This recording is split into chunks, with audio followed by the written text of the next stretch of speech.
స్వామి పుష్కరిణీ స్నానం. స్వామి పుష్కరిణిలో స్నానం చెయ్యడం అనేటటువంటిది అంత తేలిక విషయం కాదు. ఎందుకు ఈ మాట అన్నారు? స్వామి పుష్కరిణిలో స్నానానికి స్వామి అనుగ్రహమే మనకి కావాలి. ఆయన అనుగ్రహం ఉంటే తప్ప అందులోకి వెళ్లి మునక వెయ్యనివ్వడు. ఒకసారి వేశాడా, స్వామి పుష్కరిణికి ఉన్న గొప్పతనం ఏమిటో తెలుసా అండి? ఎంతటి పాపరాశిని కూడా తీసేస్తుంది. కాదు కాదు, పుష్కరిణికి వేరొక గొప్పతనం ఉంది.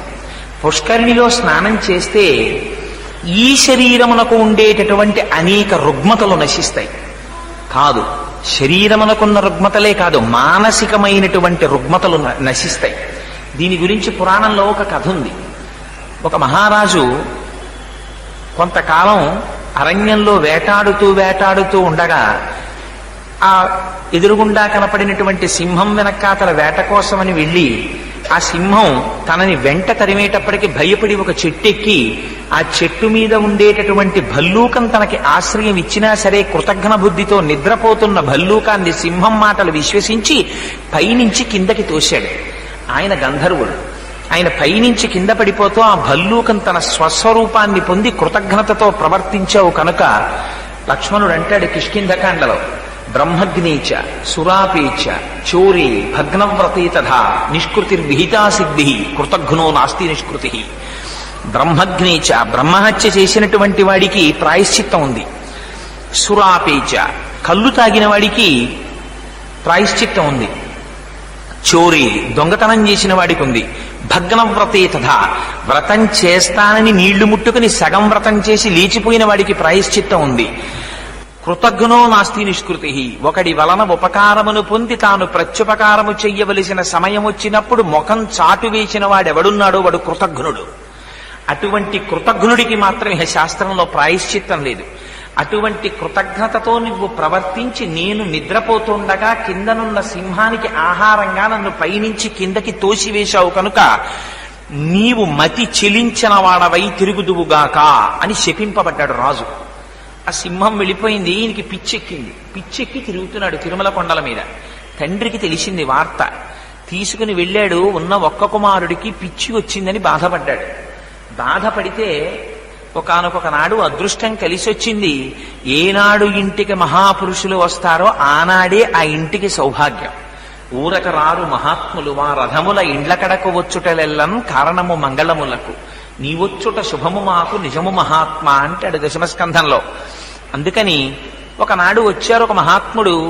నీ పిల్లవాణ్ణి వెంకటాచలం తీసుకెళ్లి స్వామి పుష్కరిణిలో స్నానం చేయించమన్నారు. తీసుకొచ్చి ఆ స్వామి పుష్కరిణిలో స్నానం చేయించారు. వెంటనే అతనికి కలిగినటువంటి ఉన్మాదం తగ్గింది. మీకు ఇంకా చిత్రమైన విషయం చెప్పనండి. ఇప్పటికీ కూడా స్వామి పుష్కరిణిలో స్నానం చేసి అనేక రుగ్మతల నుంచి బయటపడిన వాళ్ళు ఉన్నారు. వెంకటాచలంలో ఉండేటటువంటి తీర్థాలు సామాన్యమైన తీర్థాలు కావు.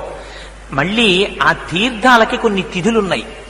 ఒక్కొక్కసారి చంద్రుడు ఏ తిథితో కలిసి ఉండగా, లేదా ఒక్కొక్క రోజు ప్రత్యేకించి ఏ నక్షత్రం ఉండగా, ఇవాళ హస్తానక్షత్రం ఉంది, అలా హస్తానక్షత్రం ఉండగా తుంగురు తీర్థంలో స్నానం చేసినా, లేదా ఘోణతీర్థంలో ప్రత్యేకమైన తిథులలో స్నానం చేసినా దానికి ఉన్న శక్తి ఏమిటో తెలుసా అండి?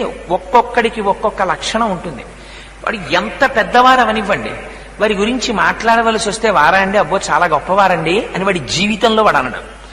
ఎవరినైనా సరే వాడా అంటాడు. ఎవరినైనా ఏకవచన ప్రయోగమే.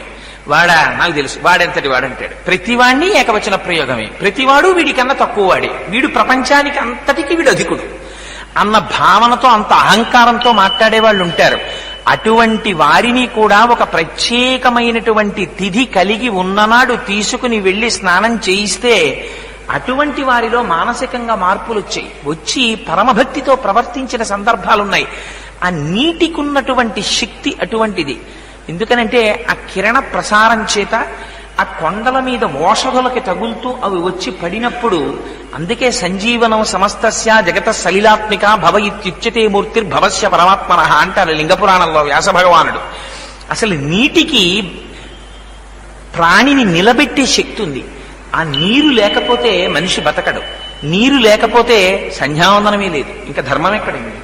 అందుకని ఆ నీరు నిలబెడుతుంది. ఆ నీరు ఓషధుల నుంచి ప్రవహించి వచ్చి దివ్యక్షేత్రములలో ఉన్నటువంటి తీర్థములు మనిషిని శారీరకమైన రుగ్మతల నుంచి మానసికమైన రుగ్మతల నుంచి కూడా ఉద్ధరించగలుగుతాయి. అందుచేత స్వామి పుష్కరిణీ స్నానం ఘటికాచల మాహాత్మ్యము అనే ఒక గ్రంథం ఉంది, తెనాలి రామకృష్ణ కవి రాశారు. అందులో ఎంతో మంది ఉన్మాదులైన వాళ్ళు స్వామి పుష్కరిణిలో స్నానం చేసి తిరిగి స్వస్థత పొందినటువంటి వాళ్ళ గురించి వర్ణిస్తారు ఘటికాచల మాహాత్మ్యంలో.